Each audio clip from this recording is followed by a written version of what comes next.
Salam Jemaat Surabaya City Blessing. Berikut adalah pengumuman Blessing Center hari ini. Bagi Bapak Ibu yang pertama kali hadir di gereja ini, kami ucapkan selamat datang dan selamat bergabung. Anda dapat menghadiri ibadah kami setiap hari Minggu yang dimulai jam 8 pagi dan ibadah 4 yang dimulai jam 10 pagi. Kami juga mau mengumumkan bahwa hari Kamis ini, hari kenaikan Yesus Kristus, Gereja SCPK Marajawali tidak akan mengadakan ibadah. Sekali lagi, untuk hari Kamis tanggal 14 Mei, hari kenaikan Yesus tidak akan ada ibadah. Anda dapat menghadiri ibadah hari Minggu yang akan berjalan seperti biasanya. Untuk informasi carousel, konseling, baptis, dedikasi, atau untuk didoakan, Anda dapat menghubungi kami Blessing Center melalui nomor WA 0898 1333 789. Sekian pengumuman Blessing Center hari ini. Tuhan Yesus memberkati. Shalom Bapak Ibu semuanya, luar biasa. Bulan ini Bapak Ibu kita sedang berbicara dengan tema Roh Kudus Bapak Ibu. Boleh katakan bersama-sama Roh Kudus. Kurang keras Bapak Ibu, Roh Kudus. Dan minggu lalu kita sudah mendengarkan firman yang luar biasa dari Pastor Fani. Dan hari ini saya mau melanjutkan tema tentang Roh Kudus ini Bapak Ibu. Boleh dikeluarkan presentasinya? Thank you. Roh Kudus, kalau hari Kamis ini Bapak Ibu, kita akan memperingati bersama-sama hari apa? Ada yang tahu? Hari libur ya Bapak Ibu. Kita akan memperingati hari kenaikan Yesus Bapak Ibu. 40 hari dari kebangkitan Yesus. Kalau saya boleh menceritakan sedikit dan kita mau membayangkan bersama-sama keadaannya waktu itu Bapak Ibu. Ketika Yesus lahir lalu dia melayani orang-orang, dia memanggil murid-muridnya bangsa Israel. Dan murid-muridnya ini merasa wah ini nih Mesias yang kita tunggu-tunggu. Sebuah raja yang akan membebaskan kita, sebuah jenderal yang akan membawa damai, kemenangan Bapak Ibu. Lalu ketika mereka bersenang, mereka bersuka cita karena ada Mesias ini Bapak Ibu. Tiba-tiba Mesiasnya disalib Bapak Ibu. Mesias yang harusnya menyelamatkan mereka, mereka melihat Mesias itu mati di atas kayu salib. Dengan kesedihan mereka menguburkan Yesus. Tapi gak lama setelah itu kita merayakan kemarin apa Bapak Ibu? Kebangkitan Kristus. Wah Yesus bangkit. Wah luar biasa dan selama 40 hari Yesus muncul, dia datang kepada murid-muridnya, menunjukkan tubuhnya, menunjukkan dirinya dan menceritakan, mengajarkan mengenai kerajaan surga Bapak Ibu. Selama 40 hari, wah mereka senang sekali. Ternyata Bapak Ibu, Yesus pun harus pergi. Wah Mesias yang tadinya mereka sudah bersuka cita, mati di atas kayu salib mereka sedih, mereka bingung. Lalu Yesusnya bangkit, mereka bersuka cita lagi Bapak Ibu. Lalu sekarang Yesus harus pergi. Tapi Yesus berkata kepada murid-muridnya, aku harus pergi. Tapi don't worry, jangan khawatir. Karena apa? Karena aku akan memberikan kepadamu seseorang. Dikatakan di Kisah Para Rasul 1 ayat 4-5. Pada suatu hari ketika ia makan bersama-sama dengan mereka. Ia apa Bapak Ibu? Melarang mereka meninggalkan Yerusalem. Jangan pergi dulu, jangan kemana-mana. Dan menyuruh mereka tinggal di situ menantikan janji Bapa yang demikian katanya telah kamu dengar daripadaku. Sebab Yohanes membaptis dengan air tetapi tidak lama lagi kamu akan dibaptis dengan apa Bapak Ibu? Roh Kudus. Kamu akan dibaptis oleh Roh Kudus, jangan pergi dulu. Tunggulah janji yang daripada Bapa. Dan dikatakan di Kisah Para Rasul 1 ayat 8, ketika Roh Kudus itu turun atasmu, engkau akan menerima kuasa. Engkau akan menerima kuasa kalau Roh Kudus, ketika Roh Kudus turun atasmu. Dan engkau akan menjadi saksiku di Yerusalem, di seluruh Yudea dan Samaria, dan sampai ke ujung bumi. Katakan jangan pergi dulu. Katakan tunggu dulu. Tunggulah janji Bapa katanya. Dan pribadi yang dijanjikan oleh Bapa itu adalah Roh Kudus. Dan janji yang ada untuk murid-murid ini Bapak Ibu juga ada bagi kita. Bahwa apa? Tuhan telah memberikan kepada kita seorang pribadi yang kita panggil sebagai Roh Kudus. Karena dia mau memberikan sebuah kuasa bagi kita semua. Amin Bapak Ibu. Saya ingat beberapa bulan yang lalu saya berbincang dengan seorang pendeta. Dan pendeta ini berkata kepada saya bahwa di akhir-akhir zaman ini Bapak Ibu. Di masa-masa akhir zaman. Siapa yang di sini tahu bahwa kita ada di masa-masa akhir zaman? Tahu Bapak Ibu? Di masa-masa akhir zaman ini dikatakan the church needs the power of the Holy Spirit. Gereja itu membutuhkan kuasa daripada Roh Kudus. Bukan maksudnya kita tidak punya Roh Kudusnya Bapak Ibu. Tetapi berbicara lebih mengenai kita perlu untuk melihat nyatanya kuasa Roh Kudus yang bekerja dalam kehidupan kita. Betul Bapak Ibu? Tetapi sayangnya banyak sekali pengikut Kristus yang tidak tahu atau tidak mengerti seperti apa pekerjaan Roh Kudus itu dalam kehidupan kita. Bahkan mungkin ada yang masih bingung Bapak Ibu, Roh Kudus itu masih ada atau tidak sih dalam diri saya? Pernah seperti itu Bapak Ibu? Kita tahu bahwa Roh Kudus itu ada, kita mengajarkan tentang Roh Kudus di gereja, kita menyanyikan tentang Roh Kudus hadir di sini, Roh Kudus datanglah. Tapi kalau ada orang yang nanya, yang bertanya kepada kita, pekerjaan Roh Kudus itu seperti apa dalam kehidupanmu sih? Kalau punya Roh Kudus itu seperti apa sih? Kita bingung menjawab Bapak Ibu. Roh Kudus itu siapa? Kita pun mungkin kadang tidak bisa menjawab. Karena akhirnya Roh Kudus menjadi sesuatu yang cuma teologis, tetapi bukan praktikal. Tapi hari ini saya mau menunjukkan kepada kita semua bahwa Roh Kudus yang Tuhan janjikan dan kuasa yang Tuhan janjikan bagi kita, itu bukan cuma teologis saja Bapak Ibu. Bukan cuma sesuatu yang kita tahu dan kita percaya, tetapi kita bisa melihat kenyataannya di dalam kehidupan kita. Katakan amin. Wah, yang percaya katakan amin. Bukan cuma kata-kata yang kita tahu saja, tapi kita bisa melihat dengan nyata Bapak Ibu. Saya pun juga pernah ketika saya lebih muda, kadang masih bingung Bapak Ibu. Betul Roh Kudus itu ada di dalam diri saya?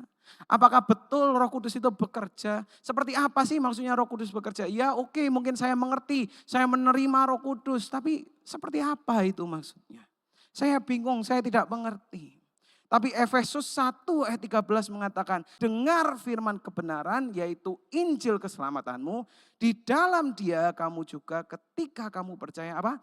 Dimeteraikan dengan Roh Kudus yang dijanjikannya itu. Ketika kita percaya kepada Yesus, di situ kita dimeteraikan dengan Roh Kudus.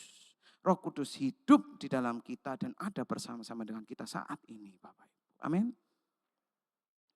Tetapi karena kita kadang tidak tahu seperti apa pekerjaan Roh Kudus, apa yang dia lakukan, siapa dia.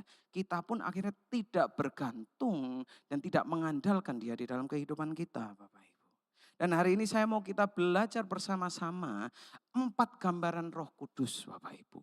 Kalau dilihat di depan sini ada 4 gambaran, yang kiri enggak terlalu kelihatan, nanti saya tunjukkan. Tapi yang pertama adalah angin, katakan angin Bapak Ibu. Firman Tuhan mengatakan bahwa Roh Kudus itu seperti angin. Dikatakan di Kisah Para Rasul 2 ayat 2, tiba-tiba turunlah dari langit suatu bunyi seperti apa? Tiupan angin keras yang memenuhi seluruh rumah di mana mereka duduk. Yohanes 3 ayat 8 mengatakan angin bertiup kemana ia mau dan engkau mendengar bunyinya, tetapi engkau tidak tahu dari mana ia datang atau kemana ia pergi. Demikianlah halnya dengan tiap-tiap orang yang lahir dari roh. Yesus berbicara tentang Roh Kudus di tempat ini. Angin, Roh Kudus itu seperti sebuah angin Bapak. Kalau kita ambil dari kata-kata aslinya bahasa Ibrani atau Yunani, itu adalah ruach atau pneuma. Yang juga bisa diartikan nafas atau roh. Angin itu sama dengan nafas atau sama dengan roh Bapak Ibu kalau di bahasa aslinya. Dan kita belajar kalau di Kejadian 1 ayat 2 dikatakan saat bumi belum terbentuk dan kosong, ada ruah, roh Allah, ada Roh Kudus yang melayang-layang. Di Kisah Rasul 2 tadi tiba-tiba turunlah suatu bunyi tiupan pneuma atau pneo. Di ayat yang keempat dikatakan dan penuhlah mereka dengan pneuma hagion atau Roh Kudus. Mereka dipenuhi dengan Roh Kudus. Dan gambaran angin ini mengajarkan dua hal Bapak Ibu. Bahwa yang pertama angin itu tidak bisa dilihat dan angin itu tidak bisa dikendalikan. Sepertinya sedikit aneh kok tidak bisa dilihat. Tapi kalau kita melihat lebih dalam lagi Bapak Ibu, angin itu memang tidak bisa dilihat, tapi ada atau tidak? Ada atau tidak? Kok bisa tahu Bapak Ibu? Kan tidak bisa dilihat. Ada yang bilang, bisa dirasakan, betul sekali. Angin itu tidak bisa dilihat tapi bisa dirasakan. Tapi yang lebih besar lagi Bapak Ibu, kalaupun kita tidak bisa merasakan, kita tidak bisa melihat anginnya tapi kita bisa melihat dampak dari anginnya. Betul Bapak Ibu? Kita tahu angin itu nyata karena kita melihat apa yang dilakukan oleh angin. Angin bisa meniup jemuran kita Bapak Ibu. Sampai jatuh semua. Angin bisa menunjukkan kuasanya dengan menjatuhkan sebuah pohon yang besar. Betul Bapak Ibu? Angin tidak bisa dilihat tetapi kita bisa melihat dampaknya. Kita bisa melihat angin menggerakkan sebuah kapal yang sangat besar dengan layarnya. Betul Bapak Ibu? Dan yang kedua tadi kita belajar bahwa angin itu tidak bisa dikendalikan dan sama dengan Roh Kudus kita tidak bisa mengendalikan Roh Kudus. Kalau saya boleh kasih contoh Bapak Ibu, kalau kita memasuki bulan Juli, bulan Agustus itu ada angin yang kuat yang datang dari Australia Bapak Ibu. Yang kita kasih nama angin muson timur, betul? Dan itu sangat keras membuat Indonesia menjadi dingin dan kering sekali. Apakah kita bisa mengendalikan angin itu Bapak Ibu? Kita bilang dari Australia saya belokkan ke tempat yang lain. Apakah bisa Bapak Ibu? Enggak bisa. Angin itu tidak bisa dikendalikan. Angin itu tidak sama dengan AC Bapak Ibu. Kalau AC kita kedinginan kita arahkan ke atas. Betul? Kalau AC itu kita kedinginan kita bisa matikan. Tetapi sebuah angin yang keras itu tidak bisa dikendalikan. Sama dengan Roh Kudus, ketika Roh Kudus ada di dalam kehidupan kita, kita tidak bisa mengendalikan Roh Kudus. Kita cuma bisa berserah dan mengikuti Roh Kudus. Betul Bapak Ibu? Seperti sebuah kapal di tengah laut Bapak Ibu. Kalau kita naik di dalam kapal ini tanpa sebuah layar, bayangkan ini kalau layarnya tidak ada Bapak Ibu. Kita di tengah samudra Bapak Ibu. Dan kita berusaha untuk mendayung kapal ini, kira-kira sampai enggak? Enggak kemana-mana Bapak Ibu. Kita membutuhkan angin, katakan angin. Hari ini Roh Kudus datang dan berbicara sebagai angin.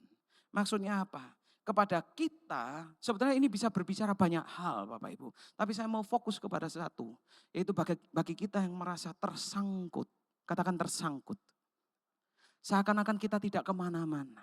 Seakan-akan kita terjebak di tengah samudra. Kita maju ke depan, kita ke kiri, kita ke kanan, kita ke belakang. Tapi tidak kemana-mana. Air di mana-mana. Kita berusaha dengan keras dalam pekerjaan kita. Tapi tidak menghasilkan apa-apa. Tidak naik-naik jabatan. Kita berusaha untuk mencari Tuhan. Tapi rasanya kayak tidak mendapatkan apa-apa Bapak Ibu.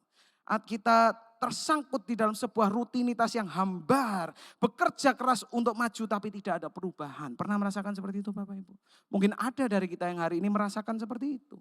Seperti sebuah kapal ini. Kita berusaha mendayung dengan sekuat tenaga tapi yang kita butuhkan itu bukan kekuatan kita Bapak Ibu. Yang kita butuhkan adalah angin dari Tuhan dan kita berserah kepada angin itu. Hari ini Roh Kudus mau menjadi angin yang menggerakkan kita dan Roh Kudus tidak butuh kekuatan kita, yang dia butuhkan adalah kita tunduk kepadanya. Amin Bapak Ibu. Gambaran yang kedua adalah sebuah api. Kalau kita mendeskripsikan sebuah api Bapak Ibu, api itu menghangatkan kita, betul? Kalau kita kedinginan, kita mendekat dengan api itu menghangatkan kita. Api itu juga membakar.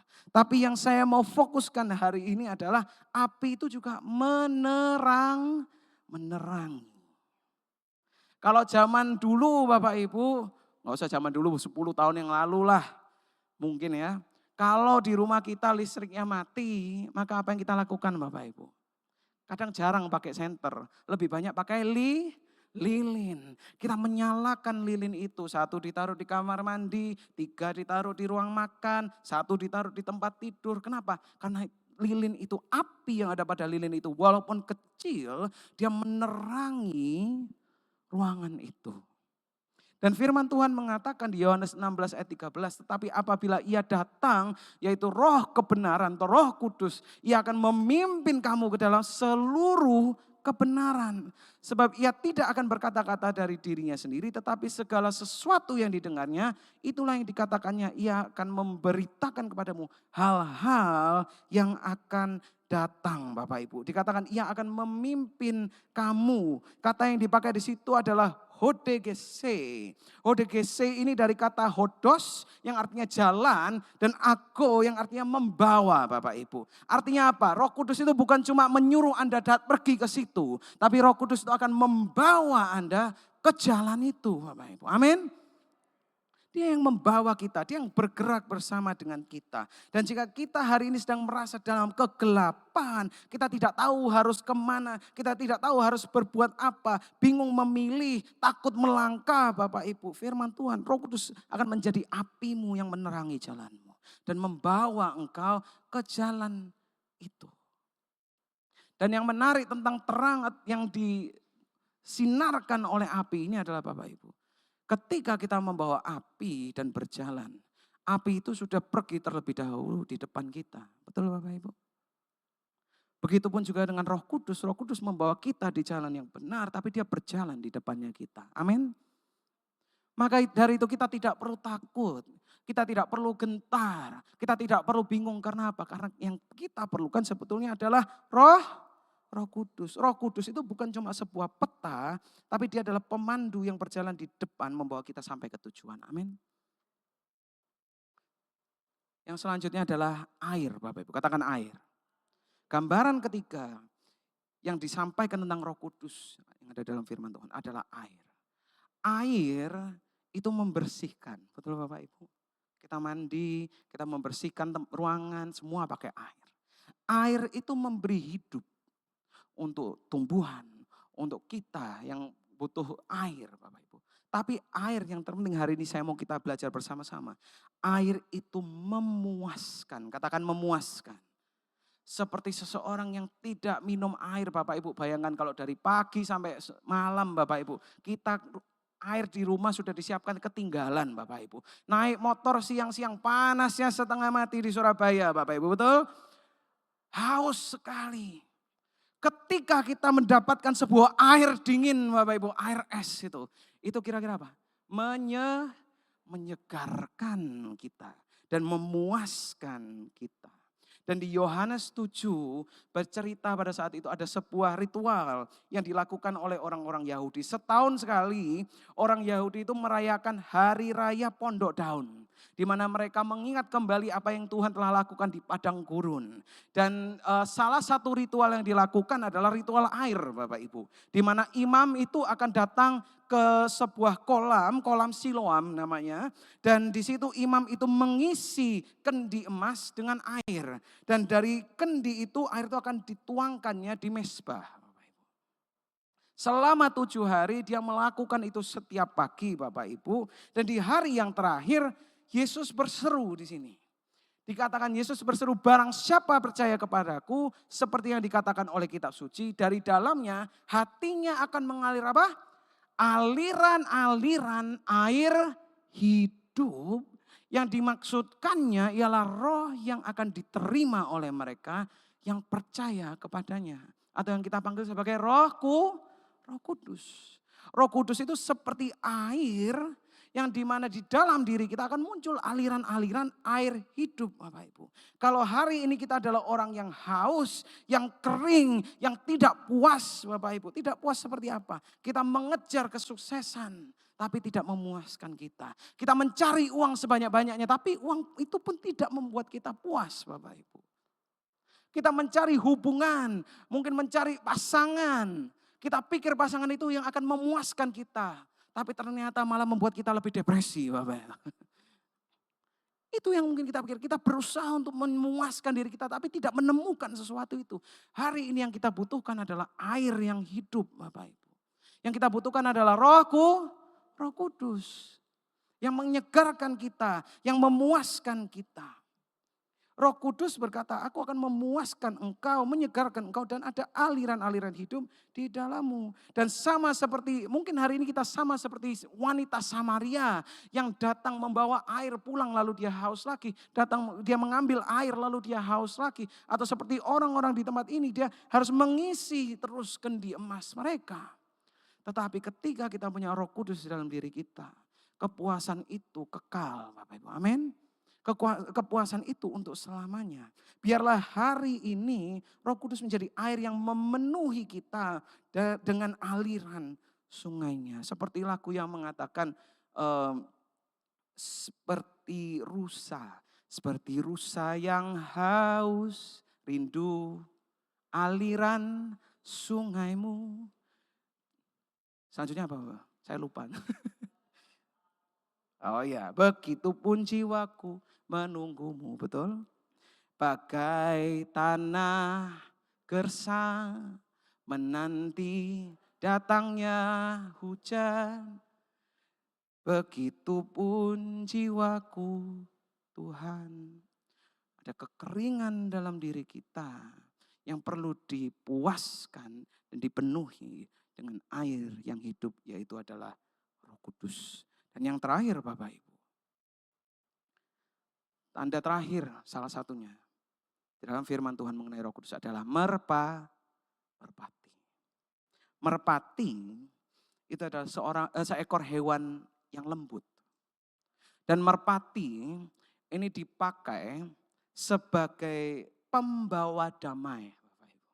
Kalau kita ingat cerita dari Nuh Bapak Ibu, apa yang dilakukan? Dia membangun sebuah bahtera. Lalu terjadi sebuah badai, kebanjiran di mana bumi itu tertutupi dengan air Bapak Ibu.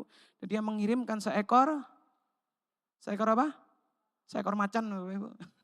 Tenggelam macannya kalau dikirim. Dia mengirimkan seekor merpati dan merpati itu kembali. Dan ketika dia kembali, merpati itu menjadi tanda pembawa damai. Tanda bahwa badai itu sudah berlalu. Tanda bahwa badai itu sudah selesai. Tanda bahwa peperangan itu sudah selesai. Maka dari itu kalau kita melihat tanda damai di dunia ini pun kadang memakai simbol dari merpati. Betul Bapak Ibu? Burung merpati tidak datang dengan senjata, ia datang dengan daun zaitun sebagai tanda bahwa badai sudah berlalu. Air sudah surut, penghakiman sudah selesai. Maksudnya apa untuk kita hari ini Bapak Ibu? Kalau ada dari kita yang merasa bahwa Tuhan masih marah kepada kita.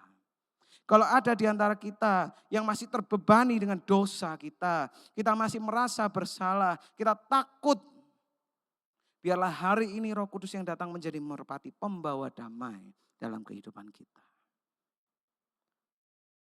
Maksud saya menyampaikan ini bukan berarti kita lalu merasa damai dan kita cukup puas. Kita bilang Tuhan sudah mengampuni kita lalu kita tetap hidup di dalam dosa Bapak Ibu. Tetapi simbol dari merpati atau Roh Kudus ini artinya adalah Roh Kudus tidak mendakwa Anda. Tidak menginjak-injak Anda dan mengatakan bahwa Anda adalah orang yang berdosa. Dia mengatakan bahwa engkau adalah orang yang diselamatkan. Engkau adalah anaknya siapa? Anaknya setan Bapak Ibu? Enggak. Engkau adalah anaknya Tuhan. Kalau ada di dalam diri kita yang mengatakan kamu tuh anak setan, itu bukan Roh Kudus Bapak Ibu. Karena Roh Kudus membawa damai, sejahtera. Dan mengingatkan bahwa sudah ada perdamaian antara kita dengan Tuhan. Karena dosa kita telah ditebus. Amin Bapak Ibu. Satu Roh Kudus Bapak Ibu. 4 cara dia menjawab dan bekerja di dalam kehidupan kita.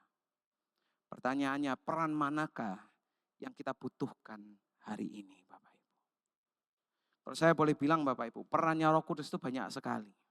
Kalau saya jelaskan semua hari ini kita nggak pulang-pulang Bapak Ibu. Tapi saya mau kita fokus di 4 ini. Dan kita melihat dalam kehidupan kita. Kembali lagi saya mengatakan bahwa Roh Kudus itu bukan cuma sesuatu yang teologis. Tetapi sesuatu yang praktikal. Kalau Anda merasa tersangkut dalam situasi dan kondisi Anda. Biarlah hari ini Roh Kudus menjadi angin yang menggerakkan engkau dan mendorong engkau. Kalau engkau merasa tersesat, takut, tidak tahu harus berbuat apa, tidak tahu harus memilih apa. Biarlah terang apinya Roh Kudus yang menerangi jalanmu. dan memimpin engkau. Kalau hari ini kita haus, kita tidak puas, ada kekeringan dalam kehidupan kita, biarlah air Roh Kudus yang memuaskan kita. Dan kalau hari ini kita takut Bapak Ibu, dan kita merasa tidak layak untuk mendekat kepada Tuhan, biarlah Roh Kudus sebagai merpati yang membawa damai dalam kehidupan kita. Amin Bapak Ibu. Peran manakah yang kita butuhkan hari ini? Saya boleh minta tolong tim Presiden Worship untuk naik ke atas. Apakah kita membutuhkan Tuhan sebagai angin yang meniup kita, api yang menerangi jalan kita, air yang menyegarkan dan memenuhi kehidupan kita, atau merpati yang memberikan kita damai sejahtera? Saya rindu untuk kita bangkit berdiri bersama-sama Bapak Ibu. Dan kita menyanyikan sebuah lagu yang dimana kita mengundang Roh Kudus untuk bekerja di dalam kehidupan kita. Kita sudah belajar bahwa Roh Kudus ada di dalam kita. Betul Bapak Ibu? Siapa yang percaya Roh Kudus ada di dalam kita? Amin. Tapi hari ini kita mengundang Roh Kudus. Roh Kudus jangan cuma hadir di dalam tempat kita. Jangan cuma hadir di dalam hati kita. Tetapi bekerjalah di dalam kehidupan kita. Amin Bapak Ibu. Mari kita nyanyikan. Roh Kudus kau hadir di sini. Roh Kudus kau hadir di sini. Roh Kudus ku mengasihimu. Kau lembut kau manis. Kau lembut kau manis. Kaulah penghiburku, penolongku, diutus Bapakku. Sekali lagi kita katakan bersama-sama, Roh Kudus kau hadir. Roh Kudus kau hadir di sini. Roh Kudus ku mengasihimu. Kau lembut, kau manis. Kau lembut, kau manis. Kaulah penghiburku, penolongku, diutus Bapakku. Mari kita buka hati kita bersama-sama. Buka hati untuk Roh-Mu Tuhan. Ku buka hati. Kamu Yesus, jamahlah kami, penuhi kami dengan kuasa Allah Maha. Mari kita nyanyikan sekali lagi dari awal. Roh Kudus kau hadir di sini. Nyanyikan dengan segenap hati kita. Roh Kudus kau hadir di sini. Roh Kudus, ku mengasihimu. Kau lembut, kau manis, kaulah penghiburku, penolongku, diutus Bapa. Ku buka hatiku, ku buka hati.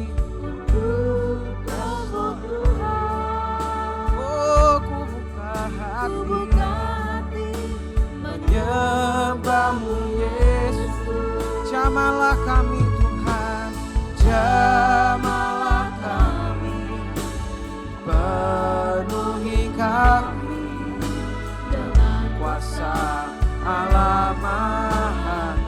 Oh, ku buka hatiku Tuhan,